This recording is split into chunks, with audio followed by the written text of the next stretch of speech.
The Assassin's Creed Shadows preview event took place almost a week ago, and I was privileged to be one of the chosen journalists to participate. I had the opportunity to play the prologue as well as the Noble quest line, which was available in this build.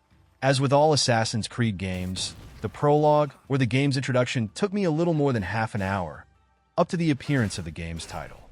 Somehow, I have already become accustomed to the fact that this part is always drawn out in Ubisoft games, but I must admit that it is probably somewhat shorter than previous AC games. However, I really liked the introduction because it nicely explained all the questionable things related to Yasuke, the samurai, as well as the other side of the coin, the introductory story of our heroine Naoe. Yasuke's story is pretty well set up. He is a slave to Christian, Portuguese priests who are asking the Japanese rulers for passage through their land, as well as the establishment of trade routes. However, Diogo is not just a slave, but also the bodyguard of the main priest, with keen senses that grace a true warrior. Without delving too much into everything that happens at the beginning, you must discover and play some things yourself. The first thing that amazed me in the game, when you step into this world of ancient Japan, is how dynamic it actually is. Everything in front of you somehow seems alive. The trees swaying in the wind, as well as the people leading their lives on the streets of the small Japanese town. Graphically speaking, the game impressed me quite a bit, and I think it looks classier than Valhalla, which is still a beautiful title today. At first, I thought it would be difficult for me to readjust to a modern Assassin's Creed title, not realizing that a pleasant surprise awaited me. Although everything looks exactly as I said, modern compared to older games, AC Shadows is a perfect mix of two worlds, or rather, two epics of the franchise. The titles that came out before Assassin's Creed Origins, as well as those that came out after it, not counting Assassin's Creed Mirage. But let's start with the most important thing, which is the gameplay. The whole concept and idea of the first Assassin's Creed games never relied on combat, and precisely because of that, it was trivial. Until Origins, enemies could literally fall just by touching them with a hidden blade during combat or after a few hits. Because, the whole combat mechanic was reduced to other enemies waiting while you dealt with one. In the last few installments, this has changed, and the focus has been more on fighting multiple opponents at once. Besides, the main characters in those Assassin's Creed games had to do everything.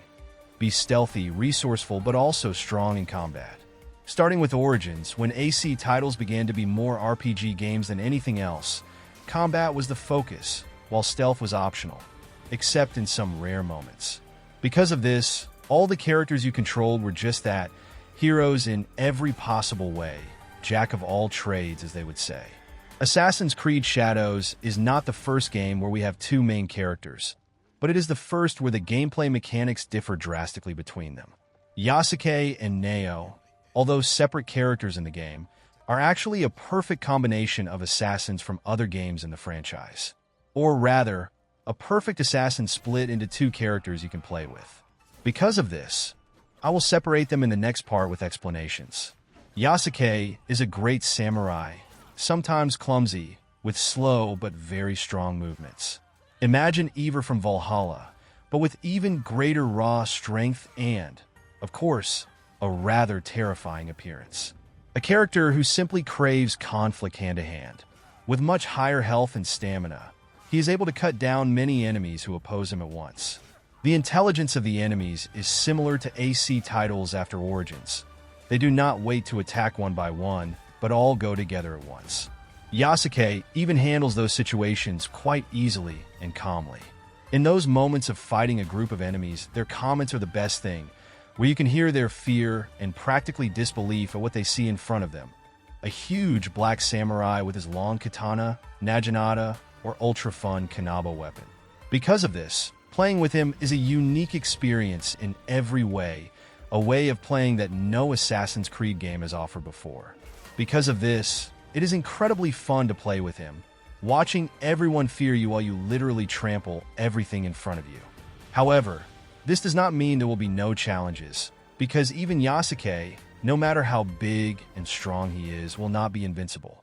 Because besides ordinary opponents, there will always be someone worthy of your strength.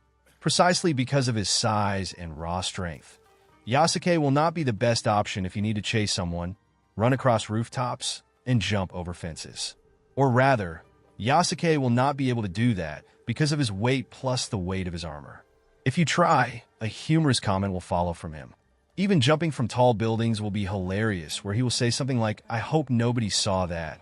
Naoe is small, petite, not very strong, but on the other hand, agile and fast. She is a character who is better at avoiding enemies than confronting them in combat. She is perfect for scouting and tasks where it is necessary to gather as much information as possible without anyone noticing. Shadows are her friends, while combat is her weak point. This weakness in combat is compensated by the gadget she has, like a true ninja, Ronin, who has the task to appear somewhere, perhaps assassinate someone, and simply disappear. In moments when combat starts, Naoe can fall after just a few hits, and then the last checkpoint will load. The stealth mechanics are excellent, but the penalties if you are not careful can be brutal. And because of this, it is important to master this approach when playing with her. This is perhaps the first Assassin's Creed in many years where the stealth approach is really difficult, but incredibly rewarding when you execute everything you planned. Missions where you need to be quiet and invisible often take place in large areas with many enemies who will notice even your slightest movement on the roof or in the bushes while hiding. Combat with her is much more tactical than with Yasuke. Personally, it reminded me of the combat in Rise of the Ronin because, as in that game, a few mistakes mean loading the last checkpoint. In combat, Naoe must rely on dodge, roll, and parry almost at every possible moment. The good thing is that the parry window is quite generous towards players, so even when you think you were late to parry, you will actually execute it. However, even with all that practice and perfect parrying, fights can last long because Naoe hits her opponents quite weakly, even with certain super hits that you can unlock through the skill tree. I must note that these can be used by both Yasuke and Naoe, all depending on what is unlocked. In quests, you will be able to choose who to play with, but as far as I understand, there is always one important rule. Missions where it is necessary to extract some information or kill someone quietly and silently. The right choice is Naoe. Whereas where some chaos needs to be created, Yasuke will be the right person for the task. This does not mean that the game will not allow you to approach the problem differently, but it will subtly tell you what is better for you by having one of these two characters comment on what they would prefer to do during the mission. I thought this was a cool option. On one hand, the game allows you to have your choice, but somehow subtly guides you to make the right decision that will somewhat facilitate your progression. When it comes to progression and missions, the thing that really delighted me is the map and the way you find tasks on it. It is well known that maps in Assassin's Creed games, or any Ubisoft game, are cluttered in every sense. So many icons and things that will cover the entire map view and give you that overwhelming feeling. You will not know what to do first. Here, it has changed so drastically that the map will often look completely empty. Side tasks that you take from ordinary people will not be marked on the map, but you will have to listen and figure out yourself where it is necessary to do what. I cannot describe how much I like this, because the game does not hold your hand and mindlessly lead you through it, but allows you to immerse yourself in this world the way you want. A similar thing is with the main missions, where in some of them you will have a clear place to come and do something, while in others you will have only an explanation of where something is located. Right of the square, under the fountain, in this part of the city, and then it is up to you to find your target. I must admit that as soon as you approach the target, your character will pinpoint it, but still, the moment until you get to it is a very nice exploration and tracking of clues. Ghost Recon Breakpoint had this a few years ago, a thing that delighted me back then, and from the latest titles, a similar mission progression mechanic was in Avatar Frontiers of Pandora. This is a great way for players to become players again, explorers, to actively participate in the development of the game and the story, and not just to follow mere signposts as if they were programmed for it. However, if the explanations of where your mission goal is located are quite general and you cannot find out, you will see a large area on the map where it could be located. Even greater help will be using a scout who will search that area and direct you a bit closer to your goal. Besides that, the map seems really huge in every sense, and you will have many places to explore yourself.